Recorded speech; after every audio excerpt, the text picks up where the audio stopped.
Well, off to the VA C&P exam. Um, I didn't have any input at all in this. I just got a letter in the mail.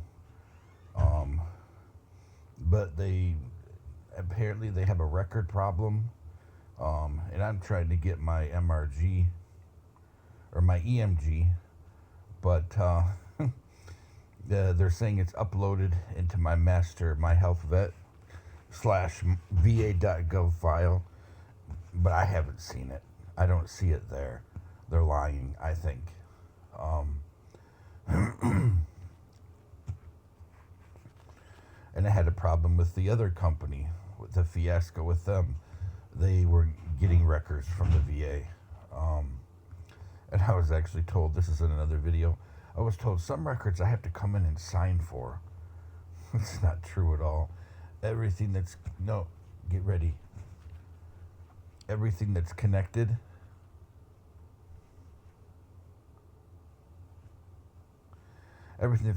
to a veteran's health care. You need to brush your teeth. Sorry. Everything that's connected to a veteran's health care is supposed to be there. So they can pull up, tests, imaging, everything. There's different links. But everything is supposed to be available under Blue Button, or somebody is messing with the veterans' records and they're not coding them right, so they're not uploading and downloading correctly, which wouldn't surprise me. This VA is relentless. And to tell somebody they have to come in to get some records, that is not true. You don't need a wet signature for anything. It's supposed to be available for the veteran. It's property of the veteran. Any kind of government service, your health care is your record. Doesn't matter if you're public health service, military, federal government employees that see, like maybe somebody goes to see an embassy doc or an embassy nurse, or a deployed asset, CIA, who's going to see, let's say, a shop doc, somebody that's connected to one of the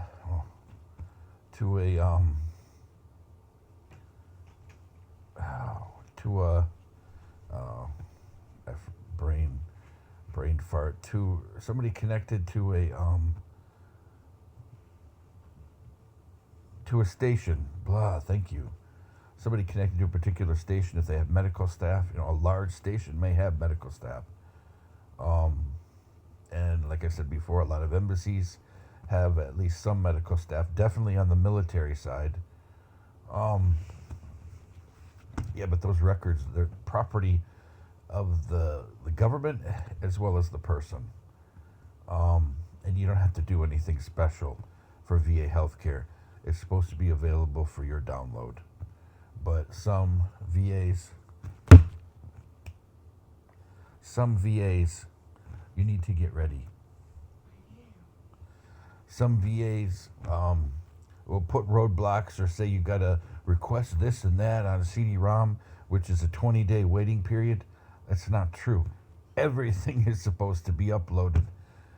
When the specialists, the consults reports come back from when you're, referred out through referral coordination teams, the stuff's supposed to be uploaded to your file, not a case note based on what this specialist found or what this report found. That is not how it's supposed to be done. That's another way, especially with some VAs, like Saginaw, a way they disenfranchise veterans. Oh, you wouldn't understand it. No, that's the veteran's property. It gets uploaded to their VA.gov My Health Vet tab, which will eventually go away. Everything will be fully integrated. There won't be two separate tabs. The process is already, actually there isn't a VA.gov My Health Vet tab anymore. The process has already started. It's a drop-down menu link. Eventually it'll be integrated even more than that. But I think within a month, be fully integrated. It'll only be a hyperlink that you click on to open up the My Health Vet side of the VA.gov site. But you don't have to jump through special hoops. It's not true. And you don't have to take an MSAs. I despise what they've done with that. They have let call center totally hijack veteran care. I despise that system.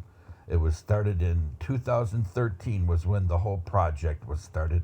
And I despise what they have allowed these MSAs and AMSAs to do to veterans care. These are people that many times don't even have a graduate school or even a bachelor's degree or even an associate's degree, nothing. But they have so much control over a veteran's care. Just like the state of Michigan call center that handles benefits for people who are on state benefits, even Medicaid. These are call centers. And some of these people, for a benefits processor in the state of Michigan, you only need a high school diploma or a GED equivalent. That's it. And you have absolute control over vulnerable families. This is why I do not like the governor and the director of MDHHS also. I believe they are frauds. They are not concerned about taking care of the poor. And if they're Catholic, they should be ashamed of themselves. They're in the same bed with other people that call compassionate conservatism. They call it a thing that's what's mandated in Scripture, and it is not. And some of these people say, oh, this is Catholic teaching. No, it is not.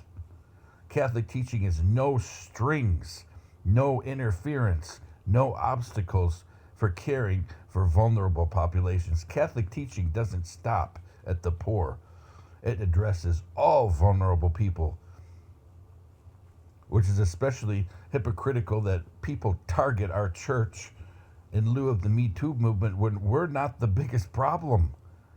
We're one of the smallest, considering how many Catholics there are in the world and how many clergy and religious there are in the world. We're the smallest of the problems. But again, anti-Semitism and anti-Catholicism for many people come so easily. When, if you want to have an advocate in the room, I would want to have somebody that has a Jewish background and a Catholic background, and even an Orthodox background, because statistically, Catholic and Orthodox charities and Jewish charities are the largest spending charities in the country, with no strings attached. You don't have to go to a religious school or go to church or a temple or Shabbat or mosque, nothing. You just accept the help. You're more than welcome to come to liturgy. Anybody who's been in Eastern circles, they know, like, hey, you want to come to liturgy? We're gonna have a dinner after. This is our culture. And then for some of the churches like OCA, Orthodox Church of America, they'll give you bread. This is our culture. This is why the past three popes have cherished, indulged, and encouraged our culture from the East. With that being said, back to the topic here. So I don't know what will happen today. I tried to background check the nurse. There's nothing there. Nothing. I can't even find a Michigan Lara. I don't have time to look up NPI, but there's nothing there. I can't find anything in social media. Now, yeah, somebody could be simulating my phone or messing with my IP, to restrict my searches. It's possible.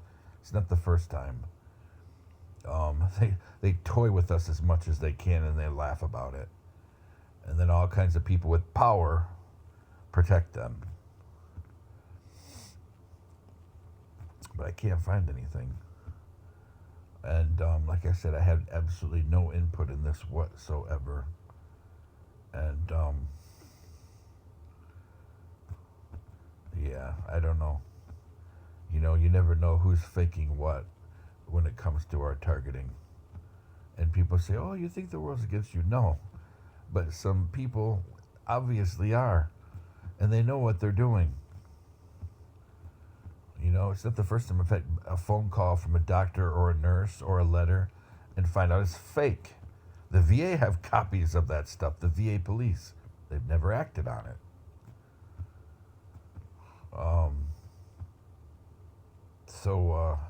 I don't know what will happen today, but we have 3 to 4 hours blocked out for this C&P exam.